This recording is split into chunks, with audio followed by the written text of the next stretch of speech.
জনগণের রায় ভুলো না, ভুলো না, ভুলো না।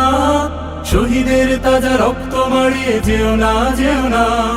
জনগণের রায় ভুলো না, ভুলো না, ভুলো না। শহীদের তাজা রক্ত মারিয়ে যেও না, যেও না। আমরা প্রথম দিনই বলেছি যে আমাদের অবস্থানটা হবে দায়িত্বশীল বিরোধী। আমরা গতানুগতিক বিরোধীদের ভূমিকা আমরা যাব না। আমরা সরকারের ভালো কাজের ইতিবাচক যে সমস্ত কাজ আমরা সেখানে সমর্থন জানাবো। আর জনগণের বিরুদ্ধে কোনো অবস্থান নিলে অবশ্যই আমরা এটা প্রতিবাদ সংসদে করব, রাজপথে করব। এবং এর আলোকে আপনারা দেখেছেন যে নির্বাচনের পরে জাতীয় সংসদ সদস্যরা দুটো শপথ নেওয়ার কথা ছিল, বিএনপি শপথ নেন না, একটা শপথ নেন নাই। তো আমরা এটা নিয়ে নোটিশ দিয়েছি, সংসদে কথা বলেছি এবং আমরা বলেছি এটা অবিলম্বে এবং পরিপূর্ণ বাস্তবায়ন করতে হবে।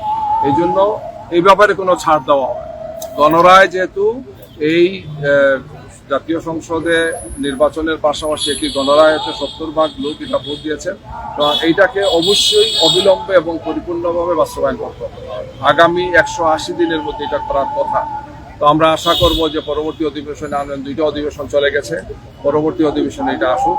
এই কারণে আমাদের জনগণের সাথে আমাদের এই সমন্বয় আমরা করছি, যাতে জনগণ জানে যে জনগণ যে ভোট দিয়েছে তাদের ভোটটার প্রতি সম্মান প্রদর্শন করা হচ্ছে না।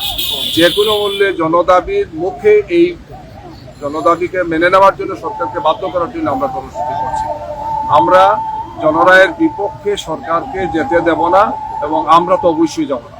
আমরা জনগণের রায়ের পক্ষে আছি এবং সেটাকে বাস্তবায়ন করেই আমাদের কর্মসূচি আমরা শেষ করব। আমরা আশা করছি যে সরকার অবিলম্বে এই দাবি মেনে নেবে। আমরা এই কর্মসূচির পরেও আমাদের আরো বৃহৎ আকারের কর্মসূচির পরিকল্পনা আছে।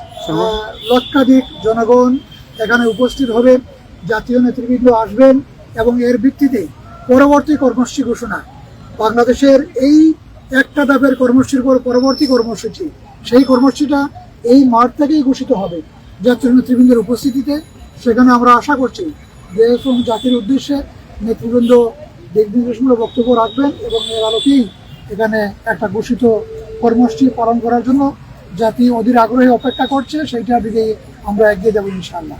সিলেট জেলার প্রতিটি ওয়ার্ড থেকে জনগণ আসবে, সিলেট শহরের সকল জায়গা থেকে জনগণ আসবে। বিপুল জনগণের উপস্থিতিতে এই জনসভা সফল হবে।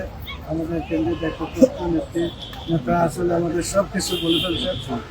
আমি শুধু বলবো এটা যে এটা শেষ সমাবেশ বিভাগীয়, এখান থেকে জাতির উদ্দেশ্যে দিক নির্দেশনামূলক বক্তব্য আমাদের মাতার আমির জামাত 11 দলীয় যে ঐক্য আছে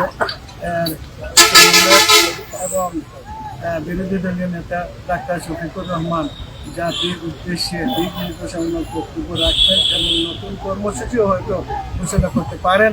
তাই গোটা সিলেটবাসীকে এই সভায় অংশগ্রহণ করার জন্য উদাত্ত আহ্বান। রক্তের দামে স্বপ্ন কিনেছি, ফ্যাসিবাদ ভেঙে আজাদি এনেছি। রক্তের দামে, রক্তের দামে, রক্তের দামে স্বপ্ন কিনেছি, ফ্যাসিবাদ ভেঙে আজাদি এনেছি। নতুন করে জুলাই অগ্নি জেলো না, জেলো না।